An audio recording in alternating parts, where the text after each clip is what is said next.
नमस्कार साथियों। अभी मैं हाजिर हूँ आपके सामने अपने यूट्यूब चैनल सुभाष नारायण चौधरी पर आज के राजनीति विज्ञान पेपर का पार्ट 2 लेकर के। पेपर के पार्ट फर्स्ट में क्वेश्चन नंबर 4 में अपन से मिस्टेक हो गई थी छोटी सी।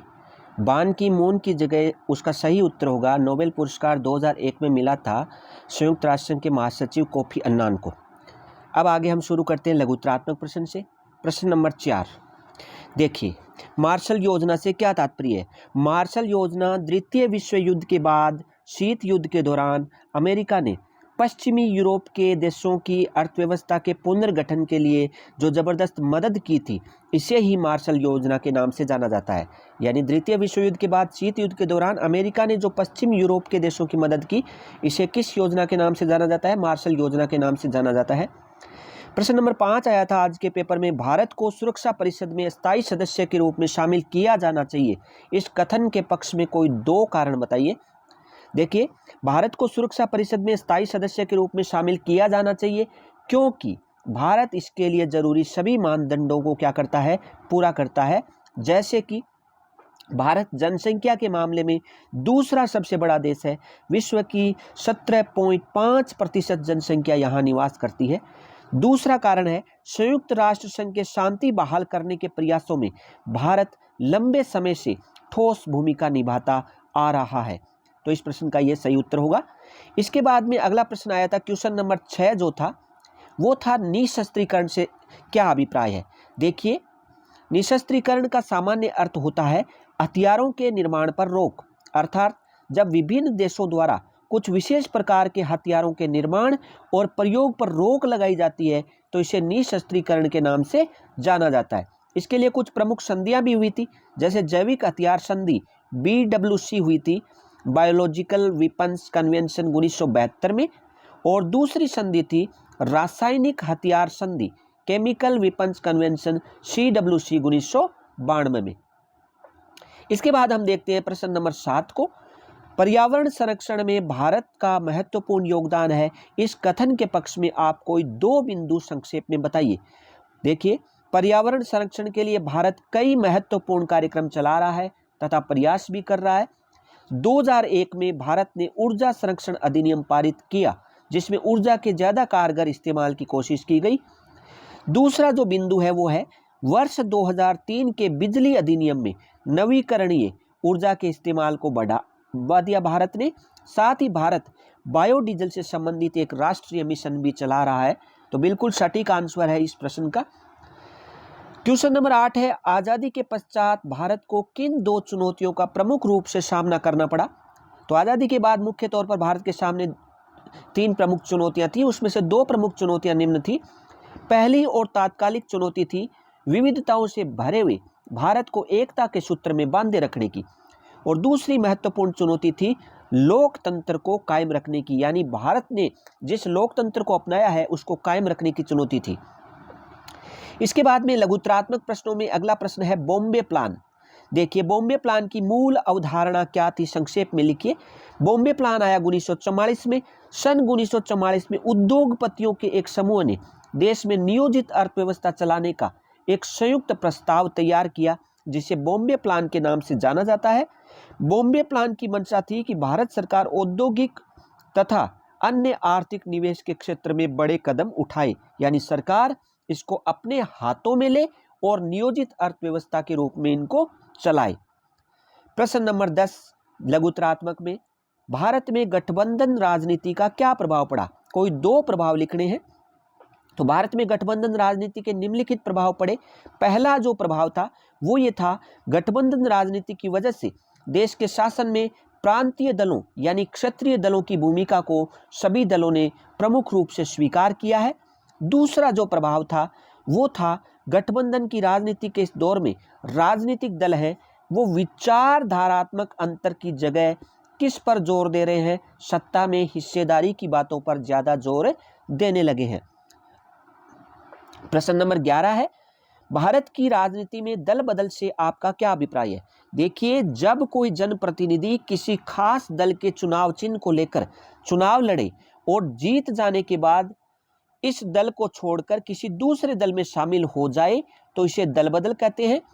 वर्ष 1985 में 52वें संविधान संशोधन के माध्यम से दल बदल विरोधी कानून लाया गया, जिसमें दल बदल करने वाले सदस्य को अयोग्य ठहराने का प्रावधान है। प्रश्न नंबर 12 लघुतरात्मक प्रश्नों में है। 1974 में हुए गुजरात छात्र आंदोलन के कोई 2 कारण लिखने के लिए कहा है, 2 कारण पूछिए। तो जनवरी 1974 में गुजरात में हुए छात्र आंदोलन के पीछे निम्न कारण थे।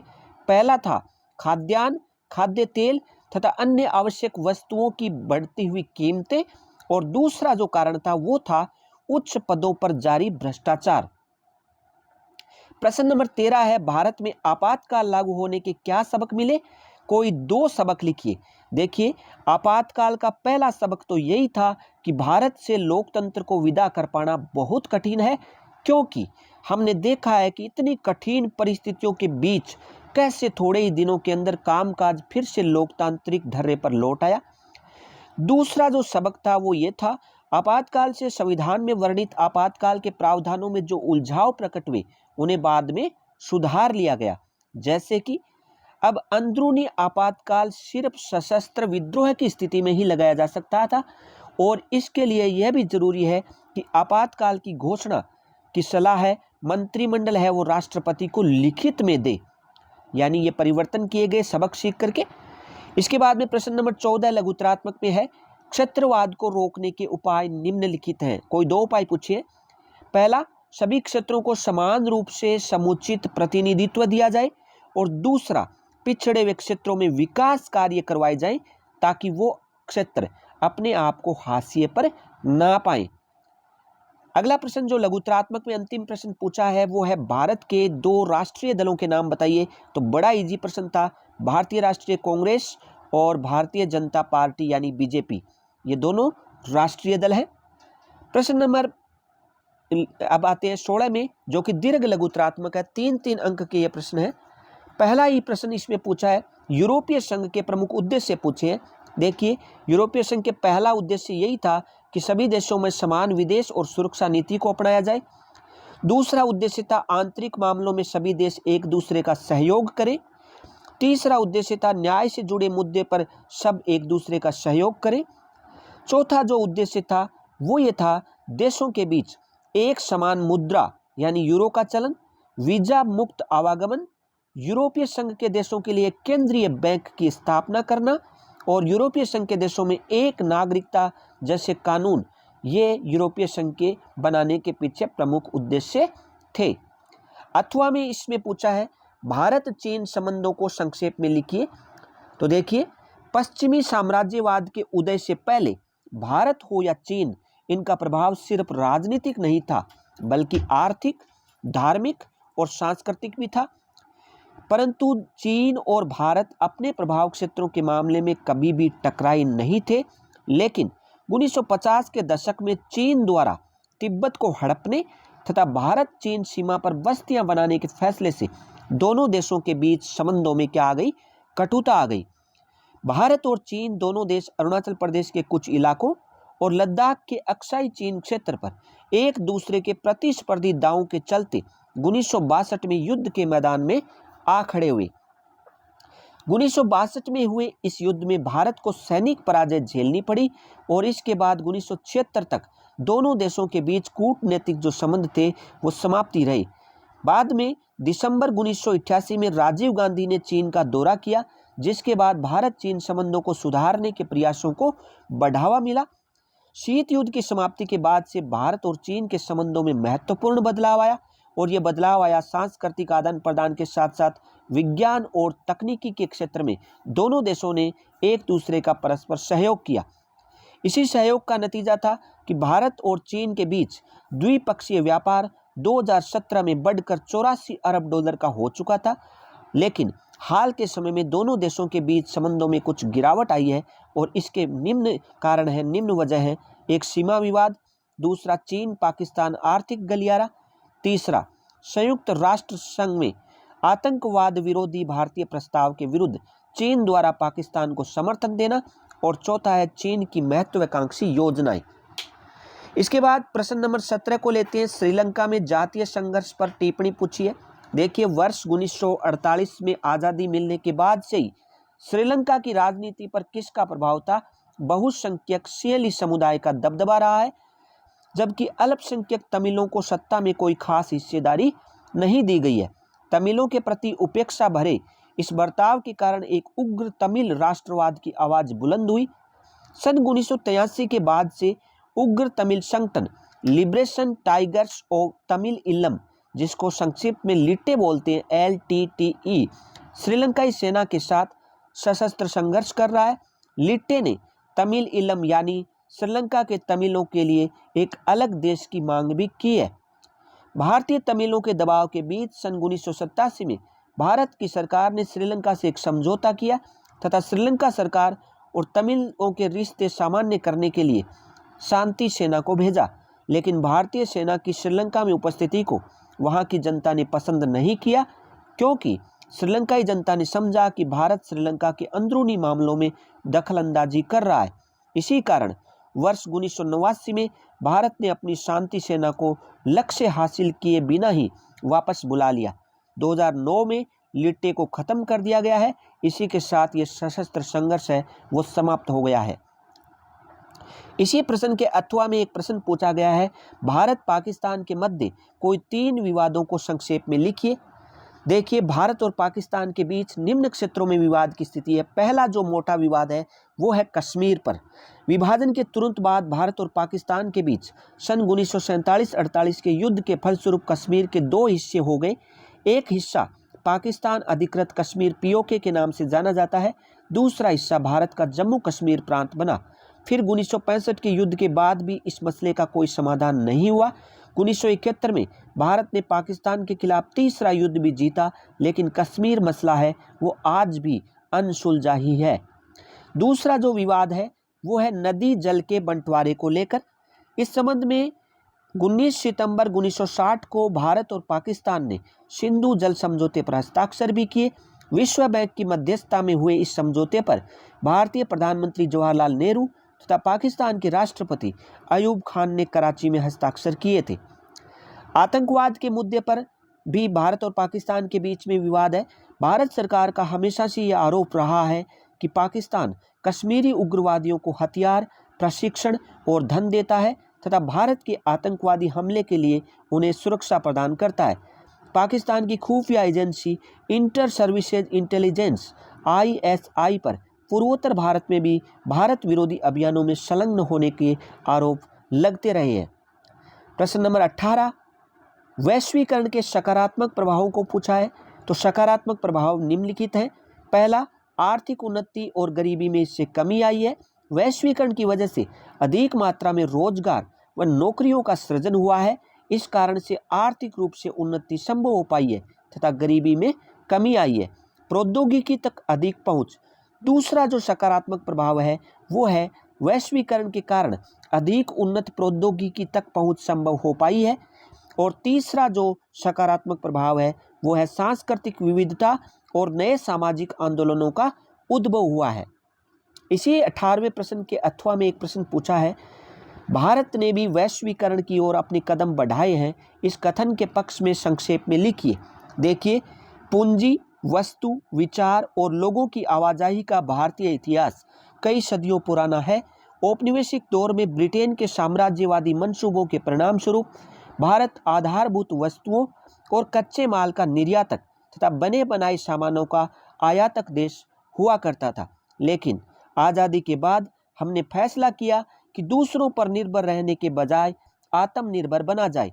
हमने ये भी फैसला किया कि दूसरे देशों को भारत में निर्यात की अनुमति नहीं होगी, ताकि हमारे अपने उत्पादक चीज़ों को बनाना सीख सकें। लेकिन इस संरक्षणवाद से कुछ नई दिक्कतें पैदा होनी शुरू हो गई और नतीजा ये हुआ कि भारत की आर्थिक वृद्धि दर धीमी हो गई। ऐसी स्थिति में हमने वित्तीय संकट से उबरने के लिए 1991 में कुछ आर्थिक सुधार किए और अर्थव्यवस्था को पूरी दुनिया के लिए खोल दिया, जिसे LPG सुधारों के नाम से जाना गया। अर्थात हमने उदारीकरण, निजीकरण और वैश्वीकरण को अपनाया। इसके अंतर्गत भारत के विभिन्न क्षेत्रों में जो बाधाएं थी व्यापार की, उन बाधाओं को भारत ने हटाया। व्यापार और विदेशी निवेश भी इसमें शामिल थे। प्रश्न नंबर है 19, मंडल आयोग की प्रमुख सिफारिशें क्या थी। देखिए, भारत सरकार ने सन 1978 में बिंदेश्वरी प्रसाद मंडल की अध्यक्षता में एक आयोग बैठाया जिसे मंडल आयोग के नाम से जाना जाता है। मंडल आयोग को पिछड़े वर्ग की स्थिति को सुधारने के उपाय बताने का काम सौंपा गया। आयोग ने 1980 में अपनी सिफारिशें पेश की। तो सिफारिशें क्या क्या थी देखिए, पिछड़ी जातियों के लिए शिक्षा संस्थाओं तथा सरकारी नौकरियों में 27% सीट आरक्षित करने की सिफारिश की। दूसरी सिफारिश की भूमि सुधार कानून की। अगस्त 1990 में वीपी सिंह के नेतृत्व वाली राष्ट्रीय मोर्चा की सरकार ने मंडल आयोग की सिफारिशों को लागू करने का फैसला किया। इस प्रश्न के अथवा में एक प्रश्न है, गठबंधन की राजनीति से लोकतंत्र पर क्या प्रभाव पड़ा, अपना मत प्रकट कीजिए। देखिए, गठबंधन की राजनीति से भारतीय लोकतंत्र में प्रतिस्पर्धा बढ़ी है, जिसके कई प्रभाव सामने आए हैं। गठबंधन के इस दौर में भारतीय राजनीतिक दलों में अत्यधिक प्रतिस्पर्धा और विरोध के बावजूद भी कई मुद्दों पर सर्वसम्मति भी बनी हुई है। जैसे नई आर्थिक नीति पर सभी राजनीतिक दलों में सहमति है। पिछड़ी जातियों के राजनीतिक और सामाजिक दावे की स्वीकृति को सभी राजनीतिक दलों ने माना है। देश के शासन में प्रांतीय यानी क्षत्रिय दलों की भूमिका को सभी प्रमुख दलों ने स्वीकार किया, यानी क्षत्रिय दलों की भूमिका बढ़ी है। विचारधारा की जगह किस पे जोर दिया जाने लगा है, कार्य सिद्धि पर, यानी विचारधारागत सहमति के बगैर राजनीतिक गठजोड़ किए गए हैं। आज की गठबंधन राजनीति में विचारधारा की जगह कार्य सिद्धि पर ज्यादा जोर नजर आ रहा है और गठबंधन की राजनीति के इस दौर में राजनीतिक दल विचारधारागत अंतर की जगह सत्ता में हिस्सेदारी की बातों पर जोर दे रहे हैं। दीर्घ लघु उत्तरात्मक प्रश्नों के बाद हम चलते हैं अब निबंधात्मक प्रश्नों पे। पहला प्रश्न है, सोवियत प्रणाली को स्पष्ट करते हुए सोवियत संघ के विघटनों के परिणामों की विवेचना करनी है। देखिए, सोवियत प्रणाली थी क्या? रूस में हुई 1917 की समाजवादी क्रांति के बाद सोवियत समाजवादी गणराज्य यूएसएसआर का निर्माण हुआ, जिसका उद्देश्य एक समतामूलक समाज की स्थापना करना था, अर्थात पूंजीवाद व निजी संपत्ति का अंत करके समानता पर आधारित समाज की रचना। इसी व्यवस्था को कहा गया सोवियत प्रणाली और इस प्रणाली की धुरी थी कम्युनिस्ट पार्टी। अब है सोवियत संघ के विघटन के क्या क्या परिणाम सामने आए, तो देखिए निम्नलिखित परिणाम सामने आए। शीत युद्ध के दौर की समाप्ति हो गई। सोवियत संघ के पतन का पहला परिणाम यही पड़ा कि लगभग 4-5 दशकों से चला आ रहा शीत युद्ध समाप्त हो गया, क्योंकि दूसरी दुनिया के पतन के साथ ही अब ना तो विचारधारा का विवाद रहा और न ही हथियारों की होड़। दूसरा जो परिणाम सामने आया वो था एक ध्रुवीय विश्व का उदय। सोवियत संघ के विघटन और शीत युद्ध की समाप्ति के बाद अब एकमात्र महाशक्ति अमेरिका ही बचा, क्योंकि सोवियत के पतन के बाद अमेरिका के सामने कोई बड़ी चुनौती नहीं बची थी जो उसके दबदबे को खत्म कर सके। तीसरा जो परिणाम सामने आया वो था विश्व राजनीति के शक्ति संबंधों में क्या हो गया, बदलाव। शीत युद्ध के दौरान जो शक्ति संबंध थे वो अब पूरी तरह से बदल चुके थे और शक्ति का केंद्र अमेरिका बन गया, जिसकी वजह से पूंजीवाद का प्रभाव बढ़ा। विश्व बैंक और आईएमएफ जैसी संस्थाओं ने अमेरिका के दबाव में आकर पूंजीवाद के लिए काम किया और इसका परिणाम ये हुआ कि उदारवादी लोकतंत्र राजनीतिक जीवन को सूत्रबद्ध करने की सर्वश्रेष्ठ धारणा बनकर उभरा। चौथा जो परिणाम सामने आया वो था नए संप्रभु राष्ट्र राज्यों का उदय। सोवियत संघ के विघटन के परिणाम स्वरूप 15 नए गणराज्यों का विश्व पटल पर उदय हुआ। स्वतंत्र राज्यों के राष्ट्रकुल CIS का जन्म हुआ। साथ ही इनमें से कई देश जैसे पूर्वी यूरोप और बाल्टिक देशों ने जहां नाटो का हिस्सा बनने की इच्छा जताई, वहीं मध्य एशिया के देशों ने रूस, अमेरिका और चीन सहित कई अन्य देशों के साथ अच्छे संबंध बनाए। इसी प्रश्न का अथवा वाला प्रश्न था, शोक थेरेपी से आपका क्या तात्पर्य है और इसके परिणामों को स्पष्ट कीजिए। देखिए, शोक थेरेपी का तात्पर्य है आघात या चोट पहुंचाकर उपचार अथवा इलाज करना। सोवियत संघ के पतन के बाद रूस, पूर्वी यूरोप और मध्य एशिया के देशों में साम्यवाद से पूंजीवाद की ओर संक्रमण का एक विशेष मॉडल अपनाया गया, जो कि विश्व बैंक और अंतर्राष्ट्रीय मुद्रा कोष द्वारा निर्देशित था। इस विशेष मॉडल का शोक थेरेपी के नाम से इस विशेष मॉडल को जाना गया। इसके तहत पहले यहाँ की आर्थिक संस्थाओं और अर्थव्यवस्था पर चोट करके उसे नष्ट किया गया तथा बाद में पूंजीवादी व्यवस्था की तरफ मुड़ने की शर्त पर कुछ आर्थिक मदद की गई।